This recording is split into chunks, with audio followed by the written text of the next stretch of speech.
Hello friends, welcome to my YouTube channel. Before we start, please like this video and don't forget to subscribe to my YouTube channel and click the bell icon. Thanks. A photo of the king has been released as he recorded his first ever Christmas message, which is expected to pay tribute to the Queen.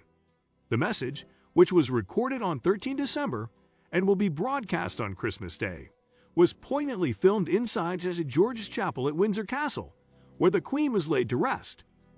King Charles is expected to pay tribute to his mother Queen Elizabeth II in his first ever Christmas broadcast.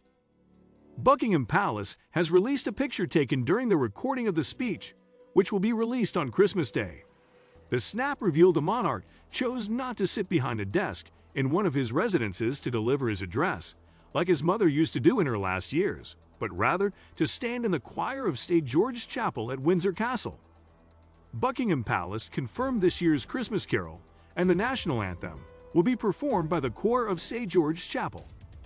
The monarch's Christmas broadcast is a long-standing tradition and is shown across the United Kingdom and the Commonwealth.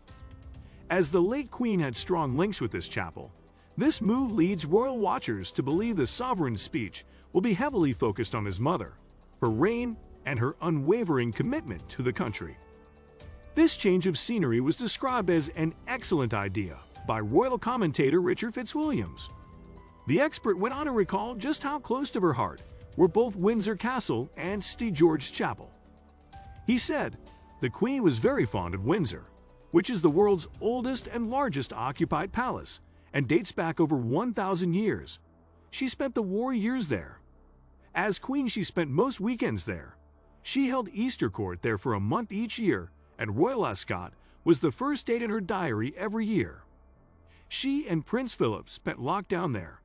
It is therefore only fitting that this historic broadcast, the first of his reign, will be made from Windsor.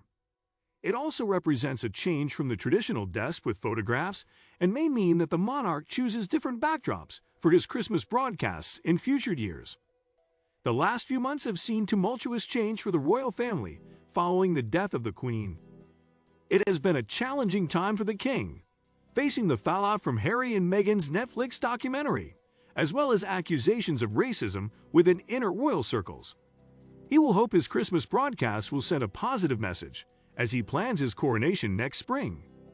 In 2021, the late Queen reflected on a year of personal grief in a moving Christmas Day message, saying there was one familiar laugh missing, as she acknowledged the death of her husband amid the continuing impact of the coronavirus pandemic.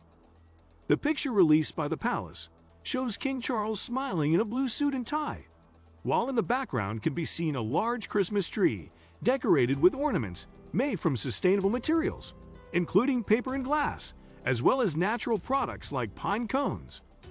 Red and white candles, as well holly, buried ivy, and red skimmia wrapped with red ribbons can also be spotted behind Charles. In line with the sovereign's lifelong campaign against waste and in favor of sustainability, after the recording, the Christmas tree was reused by a St. George's Chapel in the Dean's Cloister for visitors to enjoy. While the palace provided a visual sneak peek of the broadcast, the content of Charles's speech, the first Christmas address by a king to be televised in the history of Britain, remained strictly under wraps until 3 p.m. on Christmas Day. The broadcast was produced by BBC Studios Events, ahead of ITV, whose turn it was to record the king's first festive address under a rotating producer system between the BBC, ITV, and Sky News. A Buckingham Palace spokesman said the decision was taken as the BBC had experience of shooting in St. George's Chapel this year. So what do you think about this news, guys? Please share your personal opinion with us in the comments section below. Thank you.